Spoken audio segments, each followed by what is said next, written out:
Jamie, thank you so much for coming on Let Me Talk podcast today. I'm so excited to have you here. I'm excited to be here. I love a good chat sesh. A little yap. A yap. I just need to say, one of my friends was like, let her know she's the baddest bitch, and I love her. I love that. You know, I've actually had like mums come up to me and say that, like, my daughter says you slay, or my daughter says you're a baddie, and I'm like, bless this mum that's probably had to learn the terminology and relay And that. figure it out and just like tell you that. Like, I have no idea what my daughter just said to you, but here you go. And I'm like, oh. Crazy. No, yeah, my friend was like, make sure you tell her. I'm like, that's literally the greatest opener. Like, I'm gonna tell her that. It's my favorite compliment. I love the whole like baddie and iconic thing. It just, yeah, it was. Because I feel like you are though. Like you made yourself that on MAFS in such a good way. I mean, now I'm blushing. No, you're I'm like, I'm like, actually, there's very few people that like leave a lasting thing on MAFS because there's so many people in the cast. And yes, you remember people here and there, but I feel like you're gonna be like remembered. I mean, that's, you know what I mean? I love for a long that. time, people are gonna know who you are.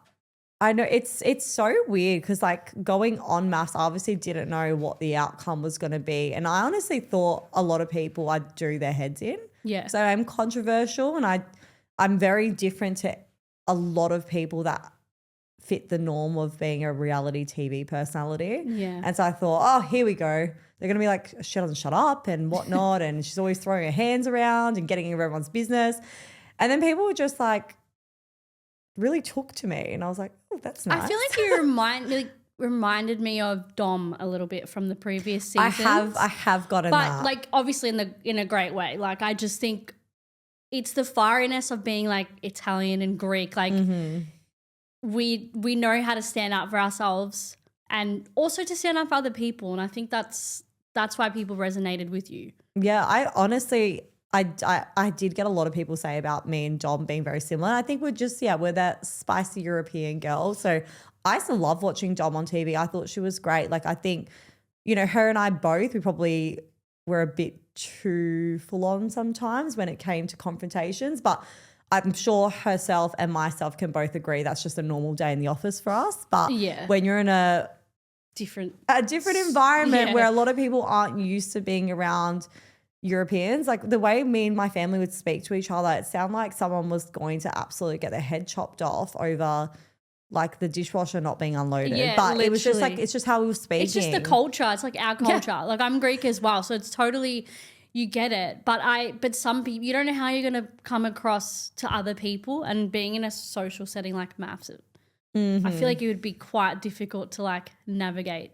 Yeah, and also MAFS is one of the most judged shows ever. Literally. Because we're in an experiment where every week we pretty much have three experts, tell us what's wrong with us and critique us. We are encouraged to go to dinner parties where we critique each other. Yeah. And then it essentially fuels the audience where they rip us to pieces on everything, how we conduct ourselves, how we show up in a relationship. So no matter what you do, you're so judged. If I went on Jersey Shore and punched one of my castmates, fine, no issues. If anything, it'd be like, yeah, she was annoying. Yeah, it's like an iconic moment. Like they make it like an iconic moment. It's so iconic. I love Jersey Shore. I was like, throw hands. But then if I called a cast member the C word, I would have been absolutely dragged online. Experts would have had my ass. Like, it's just so crazy how every show's differently judged. Yeah. And the comparisons, like so many of those shows would have just as much drama, but if it's on MAFS, it's like, oh, that's not allowed. Like that's crazy. Yeah. That's insane. Wild. But we start with a rapid fire. Went a bit off topic, but I love rapid fire. I love a little bit of it, like quick fire questions. The first one is, who's an entertainer that's kind of inspired you since you've been growing up or now? Like who's someone that you can look at and be like, yeah, I love them. Love what they do. I always love the Kardashians. No, that's a good answer. I love that. I always do, because I think they're like, despite how much hate they've received and not having a talent they've thrived. They've done so much and they're so accomplished, and I love that. But someone who I feel like has been a really good inspiration for me is Indy Clinton. Yeah. I love Indy Clinton. I feel like she She's so was inspiring. really good at like pulling the sheet off the operation, where everyone was under this illusion that like mum influencers live this perfect life in their beige apartment with their, their children are just smiling and they open up the curtains and sunshine and rainbows. And she's just like being real. Literally. And I love that. And it's true. I feel like the way I engage on social media is different. I like to keep it very authentic. I like to show the good and the bad. I feel like I'm not a typical content creator. No, like you're not just showing the highlight reel. Like leave that for like maybe Instagram. But like TikTok, I feel like you're able to get more personal, talk to the camera, and then you have such a big audience. So you know where you sit as well on how real you have to be. Because these people that watch MAFS or that watch your content would be like literally listening to your every word. Yeah, literally that. Which is a lot of pressure too. But like, yeah, I feel like being real, you last a lot longer in the industry. Yeah, I think so too. And I think you just, I love the relatability. Like coming off of MAFS, I remember questioning myself going, should I have been that way? Like, should I have maybe worn more makeup? Should I have been more watered down? I started to question myself because I looked around at a lot of people who were very scared to be 100% themselves, who, really kind of got lost in the insecurity or the fear of public perception. And I didn't. I was like, I don't care.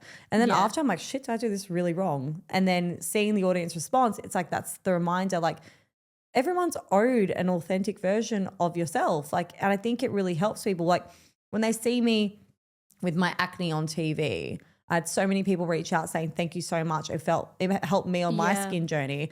When they see me dancing in my pajamas, like people are like, oh my gosh, thank you. I didn't get out of my pajamas today. I feel so much better. Yeah. Like I love that relatability. Like, because none of us are put together. Like if you're on TikTok in makeup all the time, that's so like not real. Like you just open the TikToks that do the best, I feel like, are the ones where you just literally put the camera in your face and say something. Don't think too much into it, and then it blows up. Like it's I had this conversation on like last week. I went on a girls' getaway with Rhea and Beth, and Beth was asking me a little bit about social media, and she's like, how do you plan out your TikToks and everything? And I said, I don't. Yeah. Every single one of my TikToks is a spontaneous TikTok. I think there's been like maybe 2 that'll be like, oh, that'd be a good trend to do, but aside from that, I'll literally have been dancing in my kitchen and I'll be like, I'm going to record that. Yeah, why not? I'm going to have a rant. Like usually I don't have makeup on. Usually the back of my house, I've got random stuff on the bench. I just do it in the moment and it feels more aligned to me and it seems to work. And I like that. I like that. Yeah. I just felt like doing it rather than planning it out. It doesn't feel right to me, and I rebel against it. I'm actually the worst person when it comes to creating content. I think I drove Beth and Rhea mad because, we got invited to go to this beautiful hotel in Dalesford, like spa, the works. And it's all great. We're trying to get some content, but I am such a miserable bitch because I like to just have fun. I like really again, candid, caught in the moment. And, I left all the content creating up to Beth because she's got the eye for it, and she was just like, okay, we're doing candid. I'm like, we can't do candid. Yeah. And then I'm just being such a like miserable bitch because I'm like, I don't want to do it. Like I'm not having fun doing this because I like just when I'm in the moment and having fun. Yeah. And that's why I struggle. I go to like these brand events and I look at a room of people that are barely enjoying the food and conversation because they're like getting the shot. Yeah. And I want to eat and drink and probably just have like real conversations as well, and then deal with the content like later. I feel like such a outsider in those events because I just can't relate because I was never a content creator. Yeah, but you were just like a normal person that like came into this without any expectations of what the other side of it will be after MAFS. Yeah, no, literally I had no idea what I was getting into. And that's the thing. I haven't been creating. I had like literally a combined following of 3,000 across Instagram and TikTok. Yeah. I had like I wasn't doing that. Just like post whatever. Like I love taking a nice photo, but that's before I go out. But when I'm out, I never think, take a photo. Yeah. My phone is like somewhere else. I just record myself on Snapchat doing some shots and I call it a day. That's it. I mean, but like you want the balance as well. Like you can't go out and be constantly on your phone in the camera. Like I feel like it just takes away from having a good time. It does. It honestly puts me in the worst mood, but I understand like these women are amazing at what they do. Their content is so good. Like you look and you go, wow, they are living like the best life because you see them all around the world and cafes and restaurants. But then I feel like I see the flip side. I'm like, do these people even enjoy their lives? Like what's happening? I need to know the inside of what it actually is like. Because I'm looking, I'm like, I'm miserable having to stop and take photos and forced random TikToks. Like I'm miserable. I like, again, in the moment, I'm having fun. Let's pull my phone out. But when it's like, I hate it. But is it just me or does everyone else love it? Yeah, because I don't understand. Sure what's happening. If I have to stop eating to take a fucking TikTok, I'm so annoyed. Yeah. And also like even if you're out and the person wants to like do a dance routine on TikTok when you're out, you're like, what is going on? Like you lose the moment and you lose the vibe of what could be a really fun time, but they're just so consumed with TikTok. So consumed. Yeah, no, I feel like it's a whole other world and it's just not a world I'm used to being in. Yeah. The next question. What do you prefer to watch? A love dating show or like a Real Housewives kind of vibe? Oh, I'm such a slut for Bravo. So I watch all Real Housewives, Vanderpump Rules, like it's even like Secret Wives of Mormon Wives. Don't even. I love that show. Love it. I love reality TV show, but it has to be like good. Like I can't just sit there and watch if honestly, like I can't think of one that I didn't like, but Secret Lives is just addicting. So addictive. I'm like, get the next season out now. Yeah. I don't want to wait anymore. I thought they were going to let the 20, because they had 20 episodes. I thought they were going to do all 20 in season 2. But they've broken it up, which sucks. Because now we have to wait. I know, but and the American release dates are so weird. Like comes out like the year, like they do 2 in 1 year and then like you have to wait for the third one the next year. It's very odd. No, it's just like Euphoria. They just stop I know. filming. I feel like that needs and to now kind of wrap up. casts are dying. Like, come on, man, we can't wait anymore. I know, like so just don't come back again. Like to say, let it be gone. Yeah. Because all those actors now like late 20s, like almost early 30s, I think. That's what I mean. They're well and truly past high school. Yeah. And like also like big stars now. Like I think that's why things kept getting postponed because they're all like filming. Yeah, I heard that too. And then I heard the creator just took forever to like write the next season. So I'm like, what are you doing? Like, isn't that your job? This is why reality TV works because it writes itself. So quick. The next question is, when are you most inspired? When? Yeah. After I've had my coffee. Yeah. Love that. Oh my God. I feel like I can do anything after I have my coffee. Yeah. That half an hour of euphoria is so addictive. So good. The coffee. Are you into matcha? Are you a matcha girl or not really? Okay. I feel matcha's nice, but if I'm going to go out and buy a beverage, it's going to be a coffee. Yeah. Unless I've already had a coffee, but usually if I'm going out, it's because I'm going to have coffee. Yeah.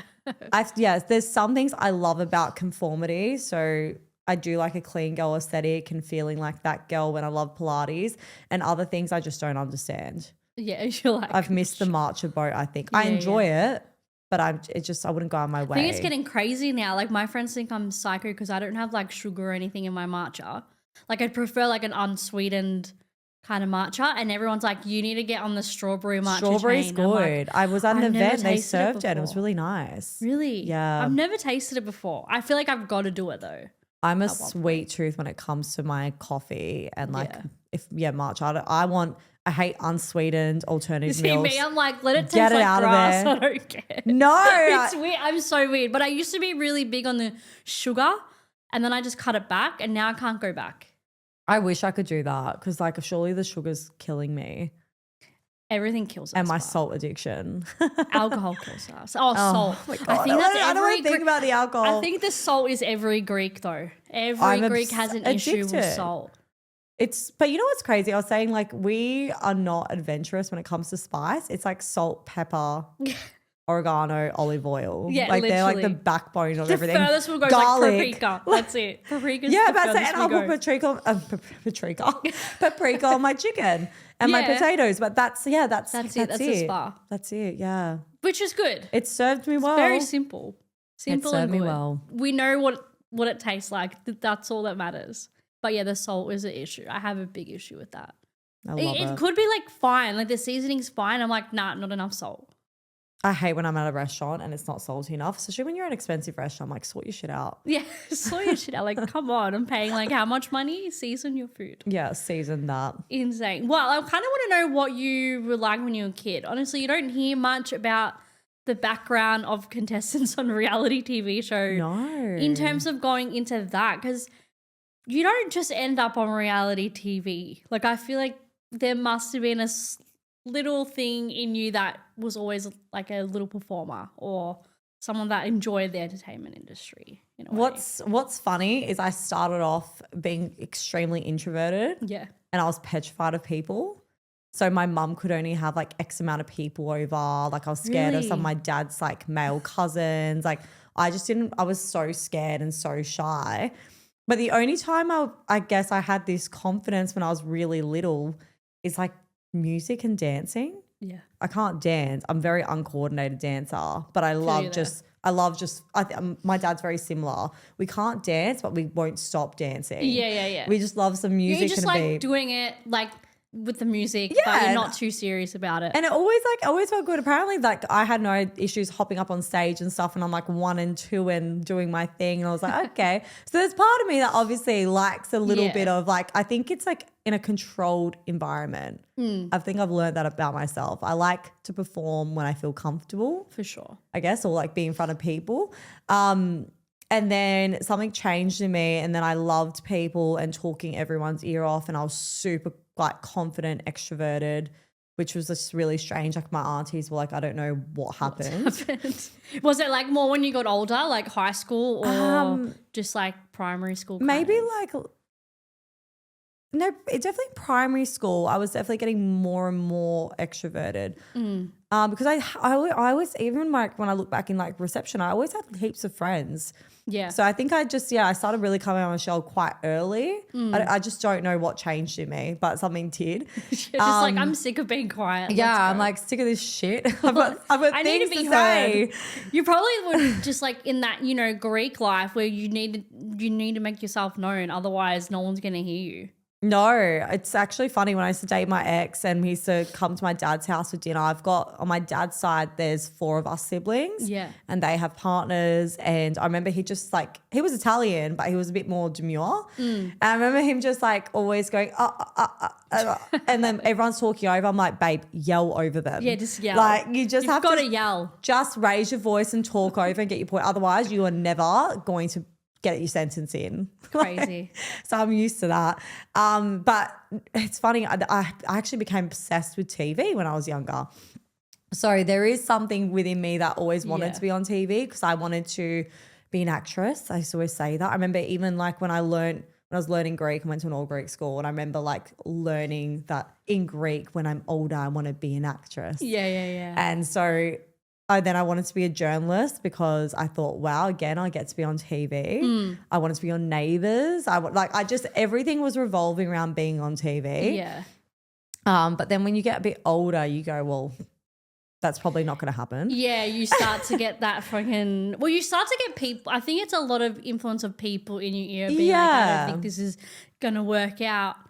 And it's just about persevering, I feel like, and ignoring that. And I feel like in a way that's what you did because you ended up on MAFS and you've got this whole new life now. But it was so random because I completely was like, well, that's obviously not going to happen. What am I going to do? Like apply for all these reality television shows and be that person? I was like, no. And like I had a long-term relationship as well for a little bit. So like I did the thing, you got your degree, got a good job, And then once I moved to Melbourne a couple years in, the agency life was actually killing me. Yeah. I was like, I can't do this anymore. And I hated my job so much. And I remember just like, I'm quite like a spiritual girly, and I prayed.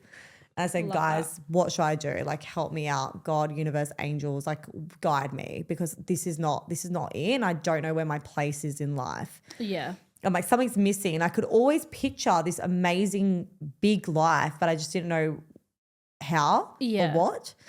And I remember getting this random thought about going on MAFS, and I was like, I had no idea when they film, how casting went, nothing. I've never applied for a reality TV show. I was like, okay, let's have a look. And then I saw it and I was like, oh, like the application's so big. And I was like, fuck this. And then I went to work. I was like, fuck this actually. Yeah. Got on that train after work and just applied one Friday night. And then it just happened so quick. I felt like I pretty much said, hey, I'd like to come on. And they said, get in. After like, I think the first couple conversations, I think they were just like, all right, was it an nuts. immediate contact? Like after you applied, how long did you wait before you heard like the first kind of contact? I feel like it was maybe 2 weeks. Yeah. Because I forgot I had applied, and then someone like called me. Because that's me. It wasn't one of those things I'm like, I need to get on MAFS. Yeah. I literally just applied and I was like, whatever. If it's meant for me, it's meant for me. I don't really care. And then I got a call. I was like, oh, okay, yeah, how's it going?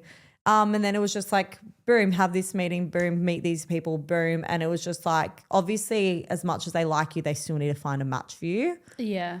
So it was one of those things, we love ya, but we need to find you someone. So you kind of just in limbo for how many months before they're like, it wasn't that many months. I was a quite late one, because Dave apparently was in contact since Feb. Wow. I applied end of May, start of June, and I was filming 1st of July, my backstory. That's actually quite quick. So it was so quick, and I literally didn't know I was going on. I remember my intuition was screaming, quit your job. And I'm like, I've got nothing backed up. Like nothing. But I was like, I've got to trust my gut. And I was like, see you later, I'm leaving. And they said, do you want to finish in 2 weeks? And I was like, sure, why not? And then I got a call the second to last day of my job. Hey, we found you a husband. Can you start getting everything ready next week? And I'm like, great, because I'm not working anymore. So that's like crazy, the universe though. just aligned everything. Like talk me through the like getting up to Sydney. What are you feeling? Like, were you with your family at that point, or did they come up later to do the whole commitment ceremony? Sorry, not the marriage ceremony. Like, were you on your own when you flew up to Sydney? Yeah, for the hens I was. So that was my first trip to Sydney, because the hens, I think I filmed, was it the week before my wedding? Something like that. So it's not even that long. Like, no. So like I filmed my backstory pretty much like a week later. I did the hens, or maybe 2 weeks later, because it's like start of July I was doing my backstory, mid-July wedding. Mid-July hens. The second to last week of July was my wedding, and then it was my honeymoon at the end of July. So it went so quick. I remember going, every girl can relate to this, because they are so tough on outfit approvals. They will send you a list, no brands, no ribbed clothes, try avoid blacks and stuff like that, that you go, what the fuck do I wear? That I didn't even care who I was marrying. I was so stressed out about packing. Yeah. I did not care who I was marrying anymore. Yeah. Because like, even for doing your interviews with like the experts that get filmed for like your intro, all those outfits need to be approved too, and they wanted color and this and that. So I was so focused on that, I literally stopped caring who I was marrying, which kind of made it easier because I didn't stress. Yeah, because by the time you get there, you're like, oh, okay. I'm like, all right, it's happening. And yeah, I feel like that was more where my focus was going, rather than the stranger, because it was daunting going through approvals. When you get to the wedding though, did you have that Dave in mind? Like, could you see that was the person that you were going to get, or you like kind of shitting yourself thinking, because obviously I don't know if you watched it previously, but a lot of people get matched with the opposite of what they asked for, in a sense. Like, I don't want to be controversial, but like, were you thinking that might be you? So what's really weird, like I'm a bit of a gypsy. So I remember they usually don't let anyone stay at your house that you are sleeping in for your wedding. Yeah. But I don't like to sleep alone. So I got them to approve my sister. I love and that. I actually brought my cousins over and they just like, we all had dinner and then my cousins left, my sister stayed over. And we were all talking about what we think he's going to be. And I have it recorded somewhere. And I said Australian, covered in tattoos, tradie, and I was calling him Dan. Stop. And I kept calling him Dan. I said fairer features, and I just had this in my head. And I told my producer, and she pulled me aside on my wedding day. She said, "Did you know?" And I was like, "No." How are you supposed to Like, know? because Dave wasn't. A lot of our cast were getting leaked, but myself and Dave did not get leaked prior to our wedding. So I'm like, I literally didn't know. We don't have any like mutuals. Like I didn't know. But I think that's why I was so excited because I was really calm my whole wedding day. The producers were like, "Are you on Xanax? Like, why are you so calm? Like, you're marrying a stranger." I'm like, "No, because this guy's meant to be my partner." I felt so I had so much confidence and faith in the universe because everything was falling into place perfectly. So I'm like, this guy is going to be who I'm meant to be in the experiment with, so it's fine. But just before I got out of the car, I was like, what if he is just like, I can't even work with it. Like, I don't know. I kept thinking, oh my God, I didn't ask them for like no man bun. I hate man buns. I was trying to think of what I didn't specify and what there might be like, you know, what if he's rude to me? What if he's like, I don't know, shorter than me? I don't know, just all these things. But I kept saying, you know what, no matter what, I'm going to give everything a fair go. And even if they're not my physical type, like it doesn't matter. I've come on here to make it work. And when I saw Dave and I saw a neck tats, I remember telling like Daddy John, I like neck tats. And then when I saw him, that's why I lost my shit. Yeah. Because I'm like, they are not trying to stitch me up. They actually want to see me make it work with someone. Yeah. And even though Dave wasn't typically my type, I still saw potential in Dave. Like I still was like, okay, I want to get to know this man. They've clearly tried to do a great match. A great job. Yeah. And they did. Like on paper, Dave really ticked off all the boxes. I think that's what it seemed like. Like I didn't think they were trying to like stitch you up at all. I don't actually think they stitch many people up, to be honest. So what's my theory on it, being in the experiment and seeing everyone, seeing that what they've asked for and stuff like that, I think the issue is a lot of people lack self-awareness. Yeah. So for instance, if you look at Katie and Tim, right? They match Katie and Tim because a lot of things Tim was saying is he doesn't have a type. He just wants a nice woman. He always gets fucked around. You know, he doesn't care. He doesn't care if you're tall, small, big, skinny. Like he was very clear he doesn't have a type and he's just Mr. Nice Guy and this big teddy. So he gets partnered with Katie, who came on so open, so loving, so ready to commit and pretty much what he'd asked for. Yeah. And then he has an absolute tantrum that this is not what he asked for. Fucked up, yeah. But then he's also the self-proclaimed Teddy, nice guy, no type. So for me, the experts did match them accordingly to what they said they wanted and who they are. But if you don't know who you are and you lie about who you want, you're obviously going to get stitched up. And it's just not going to work out. Like you're just going to be upset either way. Jackie and Ryan were in constant battle of this is not what we asked for. But then they would sit there and list so many things they have in common that none of us had in common with them. Yeah. And you're like, so this is again a good pairing. But I think people think like the experts they just weren't honest. Like they're not really actually being honest. They're just maybe doing it to just get on the show. And then after that, they're realizing shit, like this person is not who I actually wanted. No, but I think as well people go into the smallest details because I could sit there and go, oh, you know, but Dave isn't Greek and Dave has a dog and da-da-da, like all these things where what we are incompatible about. But at the same time, like the experts aren't building me my perfect man at the back. They're trying to find someone where we can align and our values aligned for the most part. Like we got along so well. So we focus on what was working, how we were compatible, and everyone else is looking at, you know, oh, but he doesn't have blue eyes. Like I remember Jackie said as something she usually goes for blondes. Yeah. Like they were so trivial. It was so like, Very trivial. Who cares about those things? They're not going to be perfect, but at the same time, let's give it a hot go. Yeah, and actually what she wanted was someone who was rich, had money, and do you know what I mean? Like, I'm not even, but she probably didn't say that in her initial interview with them. I think I actually had this conversation with Elliot. I feel like I don't have a personal issue with Jackie at all. And I think it's really clear her values are someone who can support themselves and her. And that's an important value to her. And that's so fair enough. She's someone who I guess is ambitious and she values making money. Yeah, exactly. And that's where her and Ryan were clashing, because she's looking at Ryan, who I guess even though he has bought a house, he's, done well in his career, like I don't think she was seeing enough of the drive and ambition and I guess the success she wanted to see, but that was her value. Yeah.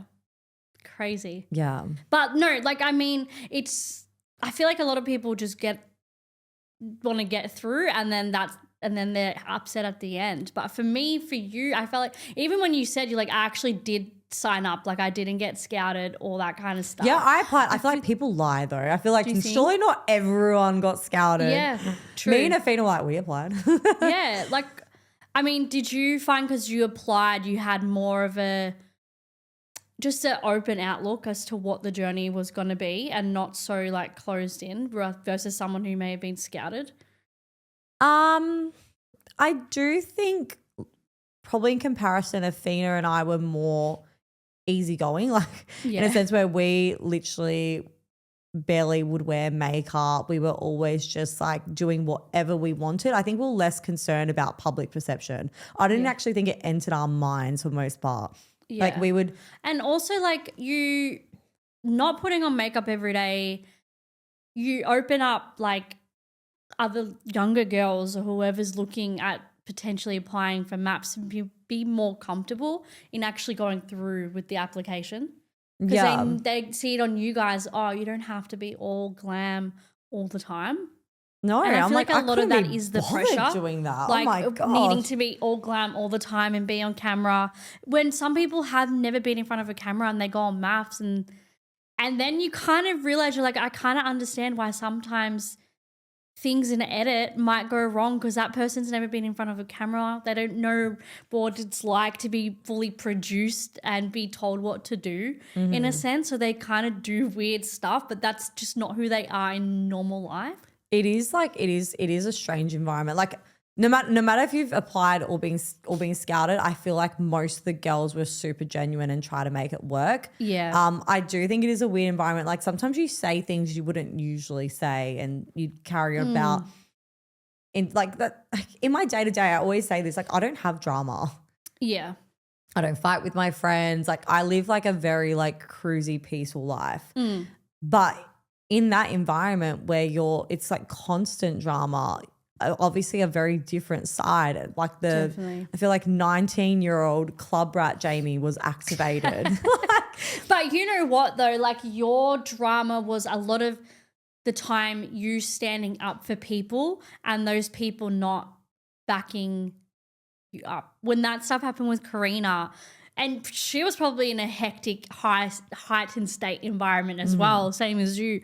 But I felt for you so bad because I'm like, you're literally sticking up for her. You're sticking up for all these girls, but I didn't feel like it was like reciprocated on their end a little bit. And I don't know what the ins and outs of that was, but do you think their reaction was fair, or did you feel in that moment like, fuck, like I'm on my own here a little bit right now? I don't think I can ever look back and think that was an okay situation. Yeah.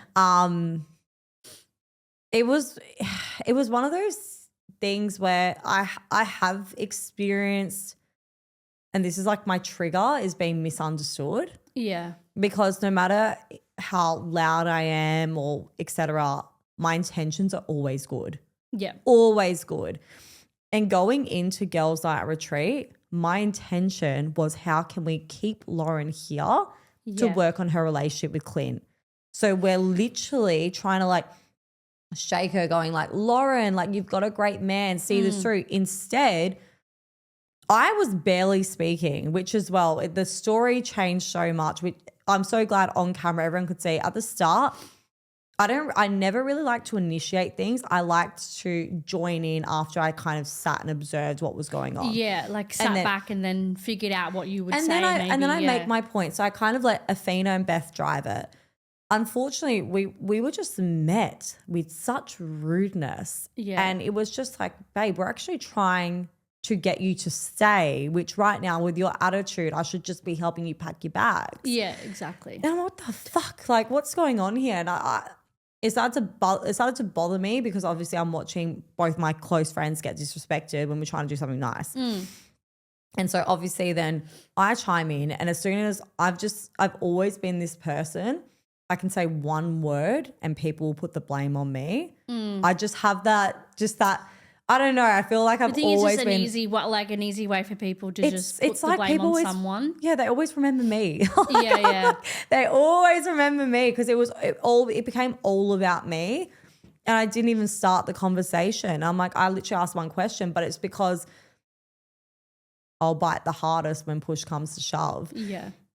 But yeah, like she was so rude. She obviously dismissed herself, but it was really hurtful seeing Karina and Ree go and support her because I'm just like, but we didn't do anything. We asked questions. We're trying to get her to stay. So automatically, if you guys want to go after, pull her head in pretty much. You should be like, hey, the girls are trying to help you, and then mediate the situation. Don't suck up her ass because she's in the wrong here. I wasn't rude. And I feel like that just set the tone for the retreat. It's Jamie's aggressive, because Lauren went fantastic. I can push this narrative that's so easy. Anyone who's ever disliked me, trolls, etc., it's always going to be I'm aggressive, I'm this, I'm that. It's the easiest label to slap on me. And I feel like that's the insane thing, because that's what happened with Dom as well. It was almost like the whole situation was like different in a sense. I think their season on that situation was a bit more smash full a glass. But that's what happened with her as well. It was just because she spoke up and she was loud about it maybe, and then everyone kind of turned on her, and it was like she had one person in her corner that was like, hey, like her reaction is called for. Like, and I think your reaction was called for as well. Like, I mean, that's the thing. I didn't physically assault someone. I didn't cause harm on someone. I wasn't even name calling.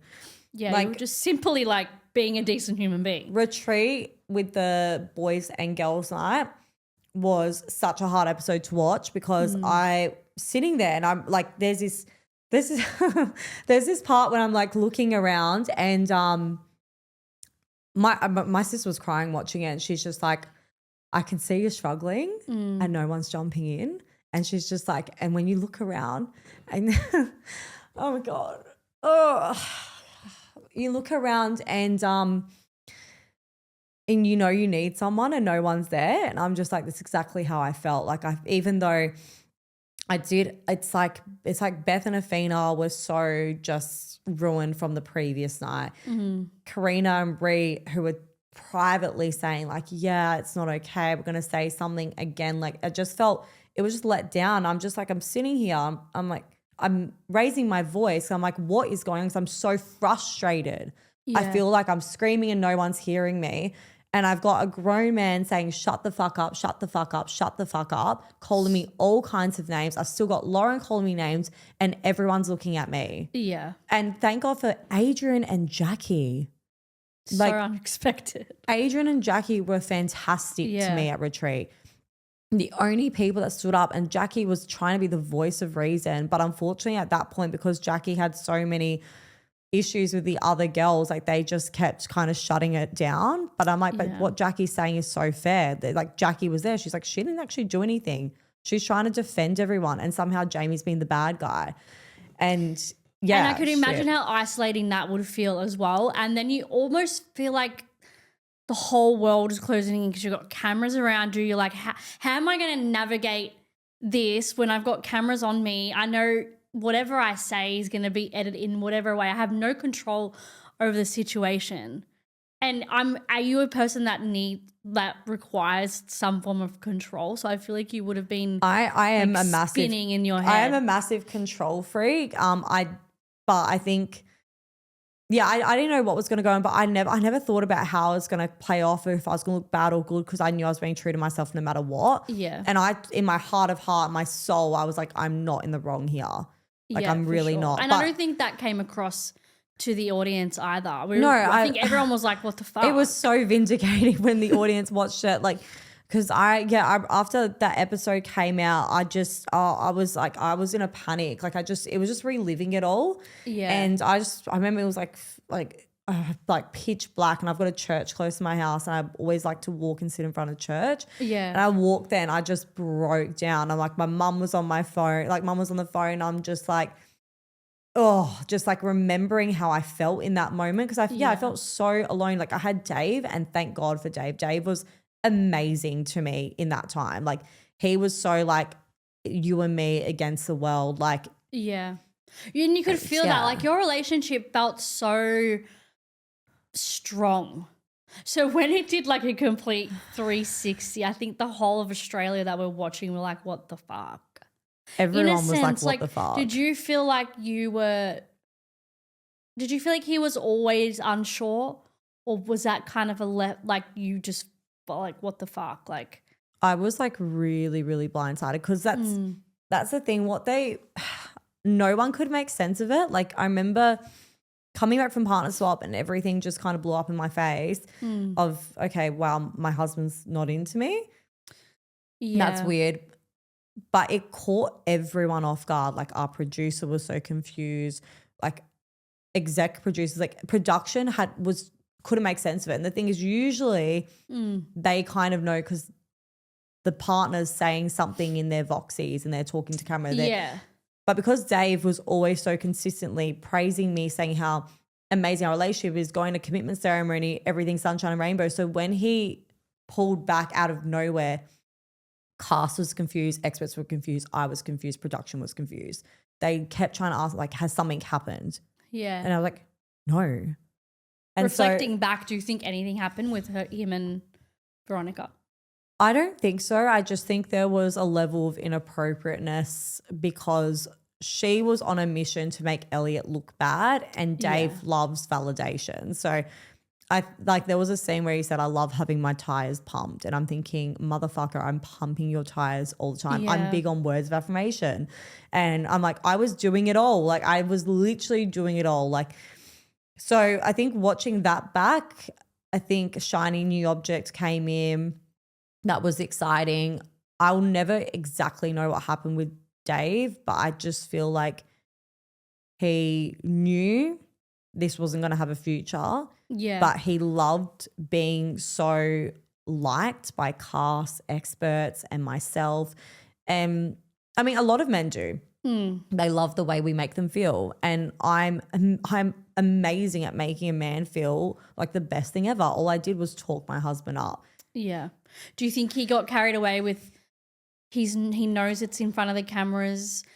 He doesn't want to come across as like an egotistical asshole, so he's Absolutely. just kind of keeping it going, even though maybe deep down he wasn't feeling it? Absolutely. He was clearly coasting, because in that moment, I understand. I definitely wish I knew more about avoidant attachment, because I can see now, watching back, his avoidant attachment style was triggered when I confronted him, and his response is to push me away.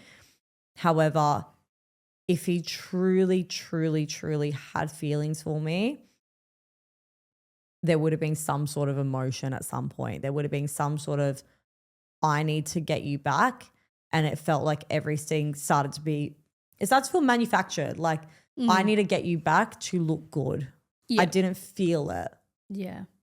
And clearly, because like when I came back from Final Vows, nothing really changed. And I said, I think we shouldn't be together.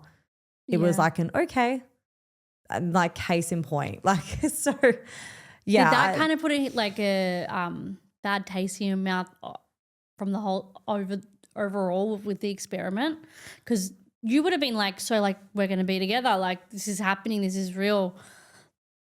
after it all went to kind of shit, did you feel like, why the fuck did I just go on this show? Yeah, look, there's a lot of times where I was like, why did I just put myself through this? Because especially at the end of the experiment, I had retreat. Retreat was probably, if not one of the hardest parts of the experiment for me, because it just brought up lots of past trauma. Yeah. And then it was like, boom, the next week, and then my husband hates me, and I was just felt like I was just copying it. Yeah, I felt like it was like one after the other. Yeah, and then I'm not in a great state of mind. I'm needing clarity on my husband. I am a nosy bitch. I decided to go on to catch up with my other potential match. Then I get stood up, and I remember. No, but I do love the way you handled that. I was like, I'm this like, get girl, me home. like, I can't do this anymore. yeah, but you're obviously gonna be curious if things aren't fucking like working And out. You're like, what am I gonna do? I remember speaking to my sister, and she said, you know, you are such a loyal person. You never would have gone unless you had doubts. And it's like, it's true. Yeah. That was definitely feeding the curiosity, because like I would have been able to go, nah, but it's almost like I wanted to go and get that reassurance, because that Dave is the person for me, because I didn't want to go on home stays. I didn't feel comfortable or confident. Like final vows, I was so sick. Yeah. I was literally they were wrapping me in blankets because I was freezing. I had all these big jackets on, and it was a hot day. It was like 26 degrees. Crazy. Everyone's in like t-shirts and stuff. But I was so sick. Literally after my final vows, me and Dave went back to the hotel, and I got into bed and just slept the whole way through. I had temperature I was so sick.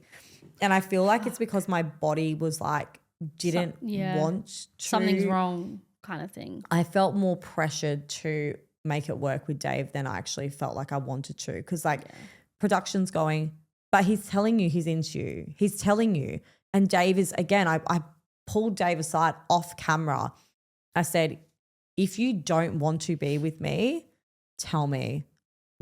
I'll even just coast along. We can split amicably, but like, don't put me through this. Yeah. Don't put me through all this and then it's just nothing and then at the end. He like held that like, no, of course, like, no, I want to make it work. I care about you. But like, it's just like, I could just feel it's lying. Every word felt empty. Yeah. And so here I'm trying to convince myself to be with someone that I could feel like was not into me. And it just I started to deteriorate. And so, yeah, I dreaded going to final vows. But at the same time, I'm like, but this is what you wanted. You wanted to walk out with a man, like just make it, like see what happens on the outside. Well, give that grace. Yeah. But I think I just wanted to say no so bad that I was so sick at the thought of saying yes. Yeah, and I feel like you have that also that pressure because you were so strong for so long in the competition. Sorry, not the competition, the freaking the TV show. You were just like, people would have been waiting for that yes, for both of you to say yes in the final vows. I think that's the thing. I think I felt like I was letting so many people down. I felt like I like it was so hard on me when our relationship broke down, because we were the couple that would go into a commitment ceremony, get a gold star.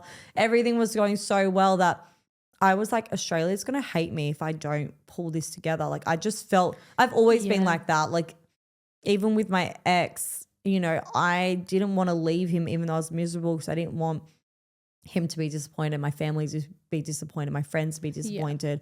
And I find it sometimes hard on doing things that make me happy rather than other people. It's such a relatable feeling. Like we're all people pleasers in one way or another. Like I actually admire people that don't give a fuck and they're like, don't care about what other people think. Yeah, see, I am so annoying because I'm two different people in one. I have my Aquarius side that just doesn't give a fuck. Yeah. That will literally homeless chic, say whatever she wants. I don't care.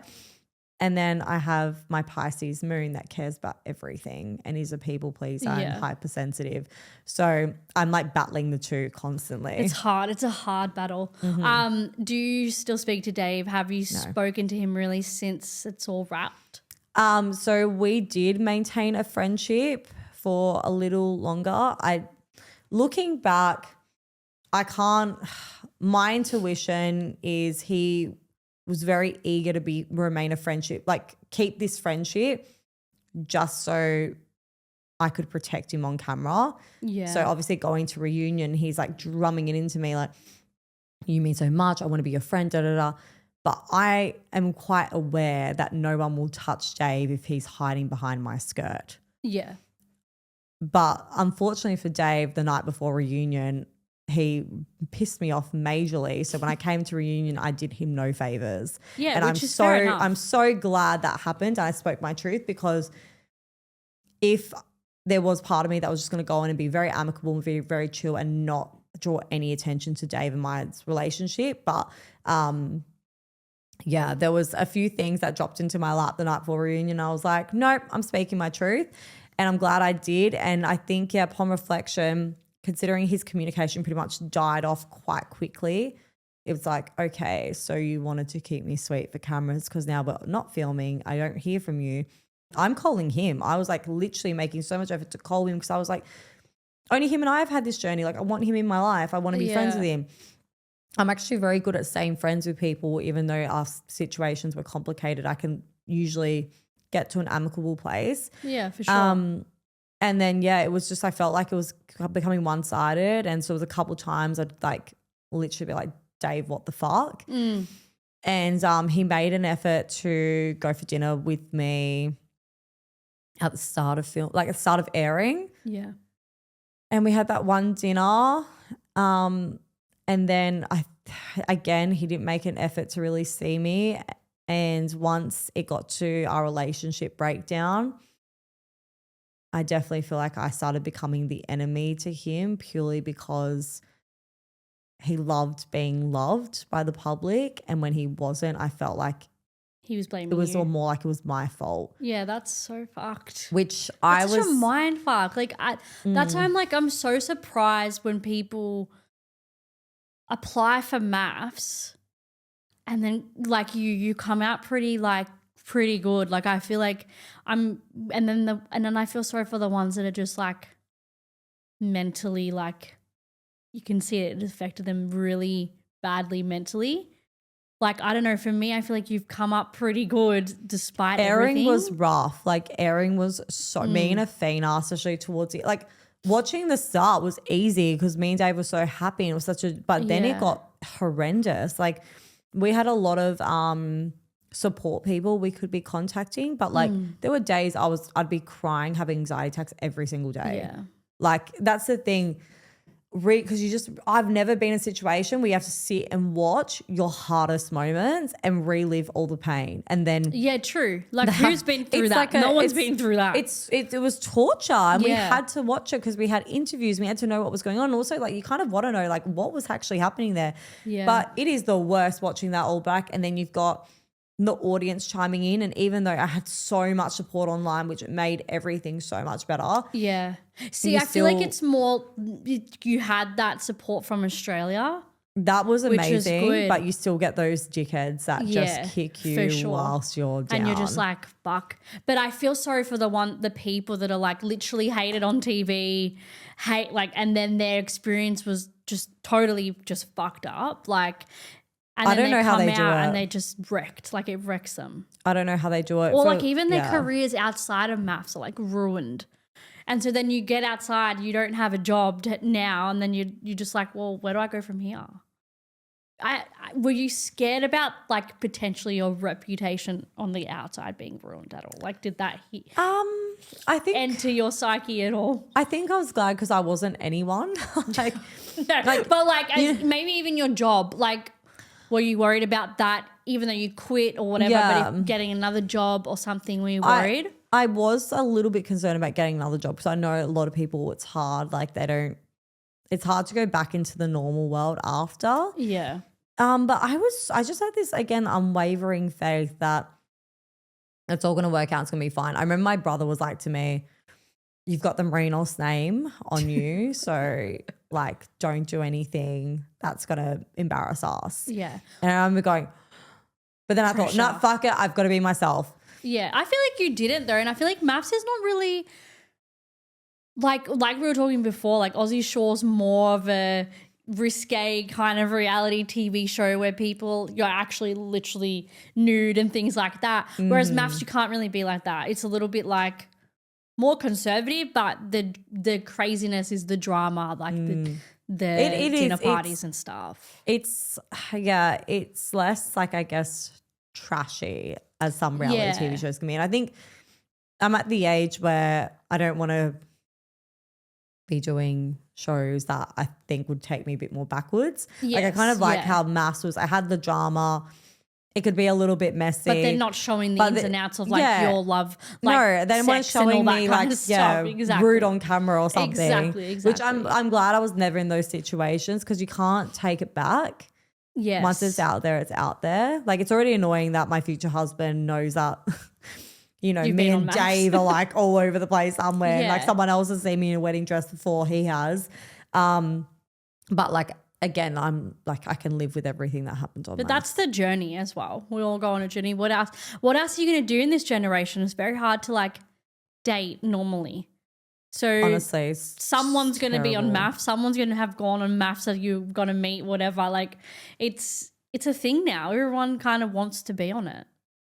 Yeah, but I don't know. I honestly don't even know why everyone wants to be on it. Yeah, maybe people are just our generation. People are just getting. I think people like I'm out of options. Yeah, because you're on the apps. The apps go nowhere. Like 80% of the time. Honestly, I was kind of keen for just someone to just give me a man because it's dating sucks. Yeah, I really want to go on MAFS because I like cool experiences. I thought it'd be so fun to like, I love a once in a lifetime experience. Like only the smallest percentage of people can say that they've filmed a television show, let alone MAFS.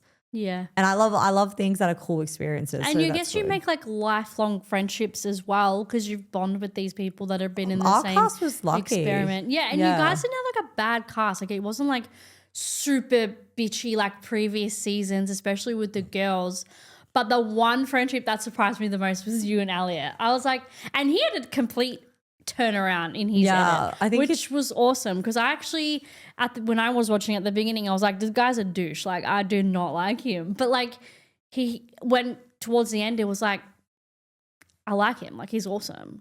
Yeah, he honestly is. I think he's like the only person that's had like a redemption arc to that level. I think so. Like literally in the whole of MAFS history, I don't think I've ever seen that like before. Because you usually see someone that like starts off kind of nice and then they're an asshole. Yeah. But like to go from an asshole to being so loved, I've never seen that happen. And I think he's really redeemed himself even more with his TikToks that he's come out with, which is so funny. He's so funny. But did you bond after the experiment more? Like how did that kind of eventuate? Like were you guys able to just bond on the experiment in general or how did it open up? So we actually always got along in the experiment. I was one of the first females to befriend Elliot. Like I remember when he came back, obviously everyone had something to say. Everyone's like, oh my gosh, like you did this to Lauren, XYZ.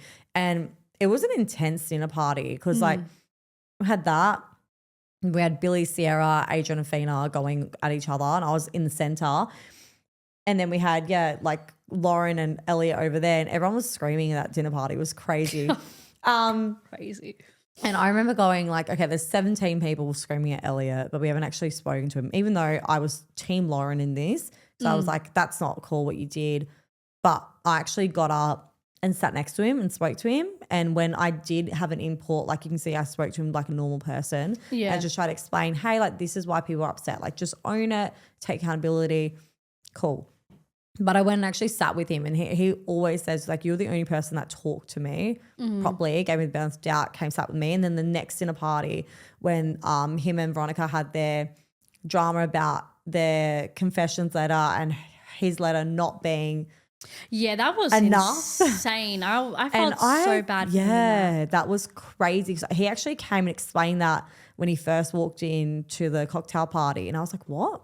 I was like, that's actually not okay. And I remember him feeling like, thank God. So like that. So like he felt validated because he thought like this isn't okay, but like she's making me feel like I'm in the wrong. And I think he felt validated. And he was always like to me, I was so shocked you spoke up at dinner party against Veronica. Yeah. Because usually girls like to stick together. Like regardless. Yeah. But when you see that's the thing. I think you got to stand, if someone's going against what you believe in, your values and everything, like she's saying is not what you're agreeing with, what's the point in just sticking up with her because she's a woman? Like, I've always said as this. bad as that sounds, it's like you're not going to stick up for someone just because they're the same sex as you and you want to be seen as like supporting other women. No, it's so funny because I've been dubbed a girl's girl, which absolutely when it comes to my friends I love. For sure. At the same time, I was so comfortable being like, Athena, you're in the wrong. Like, and she was one of my best friends in the show. Like, but I stuck up for a lot of boys on the time of the experiment as well, because I'm right and wrong. I don't care if you've got a vagina or a penis. Yeah, it's exactly, right or wrong. exactly. I'm not going to be like blindly defending every woman. Absolutely not. I know I got someone made a comment as well, like the notorious girls girl, yet she didn't defend this woman. And I'm like, but I was also defending the woman she was having a disagreement with, because I felt like that woman was in the right. So I'm like, and just because I'm a girl's girl, I have to defend literally everyone with a pussy? Like, are you joking? Yeah, Like, exactly. No, I'm sorry. There are a lot of girls that have unacceptable behavior. I have displayed unacceptable behavior. A lot of women on my season displayed not great behavior. Like, if I went around supporting every woman and everything is a man's fault, no, that's not what's happening here. Yeah, exactly. And that's not fair. And what was happening to him was definitely like unfair and definitely uncalled for. And she probably thought that he was going to go in her favor at the time, because he's come in a second time with a different wife. She's probably thinking all these things in her head, but it actually didn't really work out well for her. No, so because you can't say that someone's letter is not enough, and that's a personal story to him. That's his family. Like, that's insane how that went. I was like, and you standing up for him was probably the best thing that could have happened, because I don't think if you stood up for her, for you, wouldn't have gone down well. I don't think. Like, I think people would have been like, "What the fuck, Jamie?" Like, yeah, It's so funny because, again, that was a good situation where people were hesitant to get involved because they assume Elliot's going to be the villain. So people didn't say anything. But I'm like, I don't care. If I stood up for Jackie so many times. You did. Knowing that people had, like, I felt like I was going against the grain, but I always had to go with what I felt was right. And I'm like, look, I don't care if people think I'm stupid for sticking up for Elliot. This is right and wrong right here in front. I'm going to say something. And I didn't come at Veronica. I simply like pointed out like this and that. But from there, me and Elliot had a mutual respect for each other. I obviously didn't spend much time getting to know him. I never exchanged contact details, etc. That was someone else's husband. I was married. So it was just like, we just enjoyed chatting to each other at dinner parties, cocktail, retreat, whatever. But again, it was very like, just friendly, chill very and friendly. platonic. After the experiment, when it was airing, like, again, like, he always said really good things about me in interviews and vice versa. Like, we just had this appreciation for each other. I think it was like halfway through, I asked Adrian for Elliot's number because I'm like, I need to reach out to him, watching what's going on with Veronica. I need to talk to him. Yeah. And I remember Elliot's like, oh my God, I wanted your number. I kept asking Adrian, he wouldn't give it to me. And I was like, well, we've got it now. And me and him, I think the first time was like, he's like, I'm going to call you. And he spoke to me and we were on the phone for like 45 minutes. And then it was like the next time I called, same thing. Me and Elliot just don't shut up. Yeah. And then we both went to Sydney for the Daily Mail party where we watched the reunion with most of the cast. And that was like, because I didn't speak to anyone when I was on air, because I didn't want anyone to know that I wasn't with Dave. Yes, because that like, we were such a love story, and I didn't want the audience to know that I was single. So I didn't speak to any men, kept it under wraps. I was like, I'm just gonna stick in my own lane. So I was so excited to go to Sydney because I'm like, it's gonna be out that I'm single. Yeah. So I'm like, oh, loving life. And then Elliot was there, I was there. We're both obviously this time single. We were just like throwing around like hardcore flirting one-liners. Like, we just both because I've actually moved into my hotel room with like where me and Athena were staying. And we just didn't shut up. We'd stay up to 4 a.m. each night just chatting. And then I guess a little romance had developed from there. Yeah. That's cute though. Yeah. I think we just were each other's safe places in navigating this new world. Like, He was always so good and supportive. He had so much empathy for me, my experience with Dave, and he was a really good friend. And he still is a really good friend. Yeah. That's the thing, like you develop these bonds, however. Trauma bonds, yeah. Yeah, it's actually a trauma bond, but like I feel like eventually it ends up just being a really lovely friendship and someone who's going to forever understand your experience. Yeah, I do love that part. I have met so many amazing cast members that will be in my life.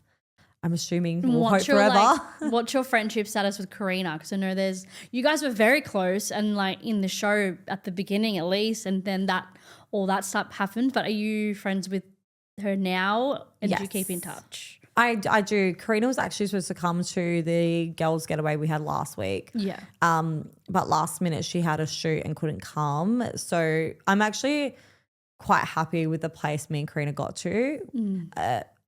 On the show was disappointing because, again, Karina was someone I actually developed a friendship with early on. Yeah. And we were the only two that were in a happy relationship. So we were kind of like, oh, this is actually really like nice. We get to be happy because you feel bad saying, yeah, oh, Dave and I are thriving, this and that, because everyone else was miserable at the start.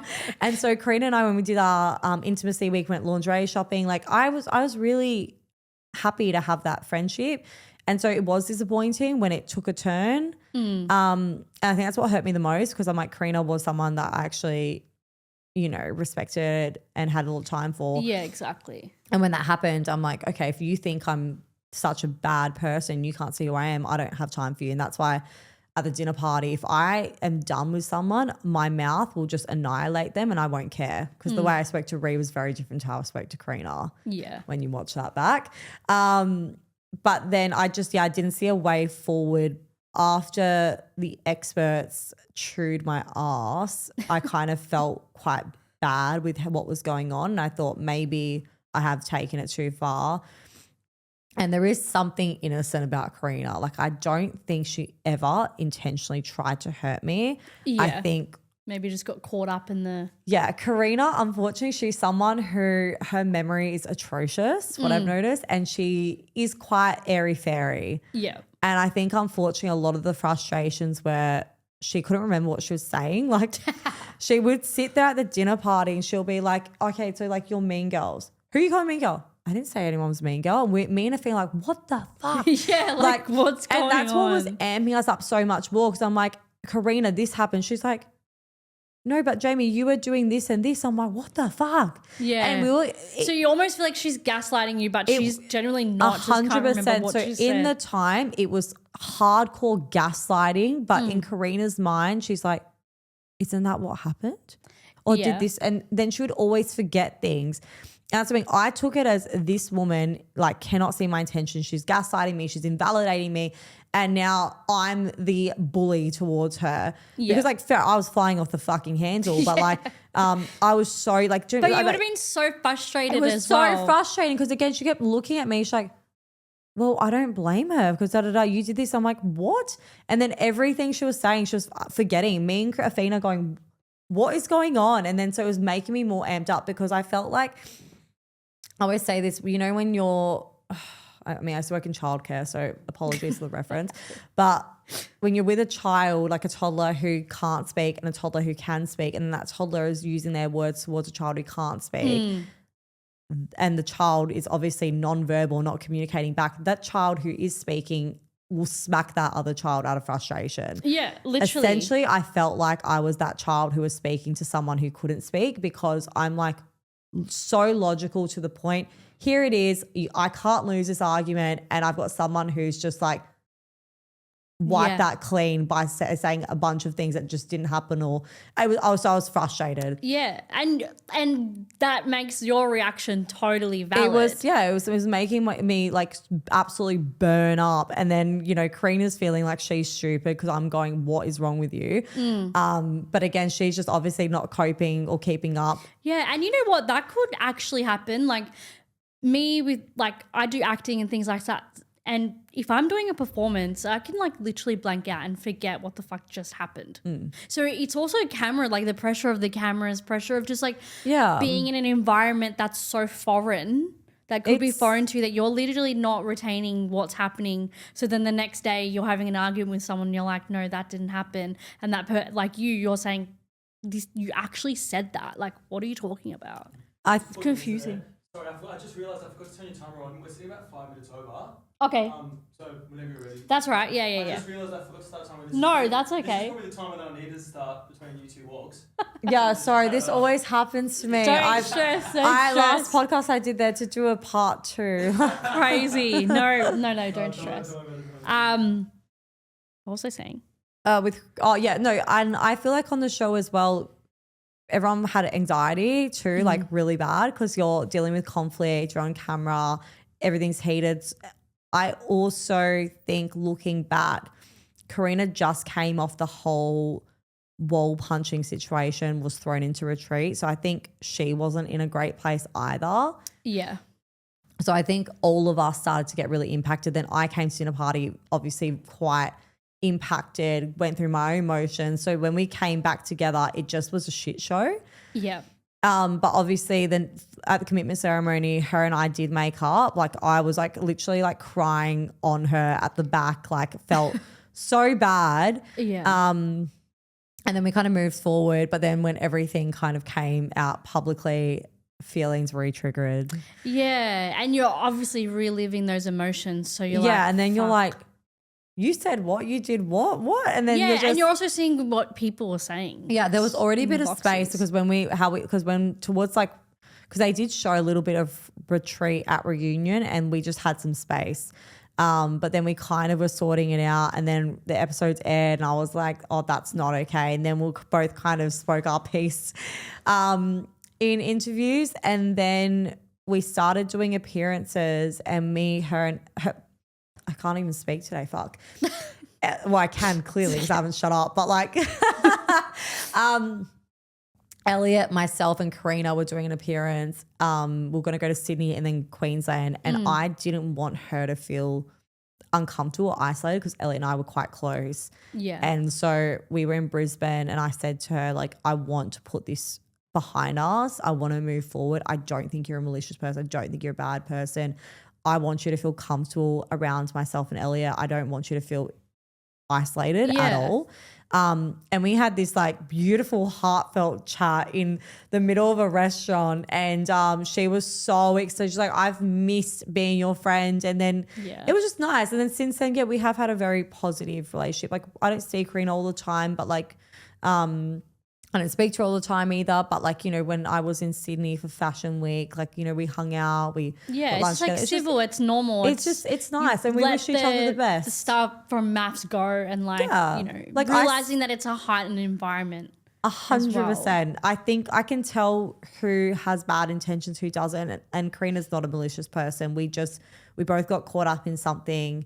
We both could have handled ourselves better, but I want nothing but the best for her. Like we both support each other online, and I think it's really pure intentions with each other.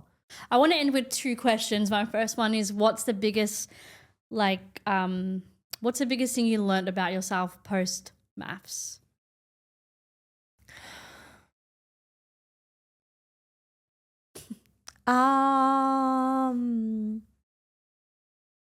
I definitely think there's my guilty habit is telling someone how to show up for me. Yeah. Also the fact that I say show up an insane amount of times.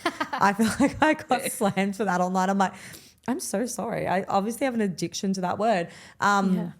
I do. I'm I'm a control freak. So I do feel like I can be like, here's my instruction manual. Here's how you did it. I shouldn't be telling someone how to, like, I should be watching the way they move and seeing, and let them kind of let them literally, I love it. Let them be who they're going to be in front of you, and show you that way, rather than you telling them what to do and how you like to be treated and things like that. Yeah, I think that was a big learning lesson. And the last one, what's something that you would warn someone about before going on MAFS? If there's a contestant or future contestant wanting to be on it. Be prepared to be hated. Yeah.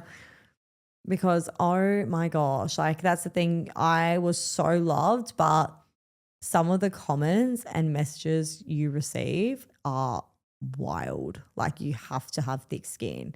Yeah. Like no one comes out unscathed. Every single person will hear something horrible. Yeah. Every day. I guarantee there is a comment about one of us every single day. It's crazy. It's insane. Crazy. It's insane. Well, thank you so much for joining me on the podcast today. It was so good to speak to you. No, this was fun. Thank you.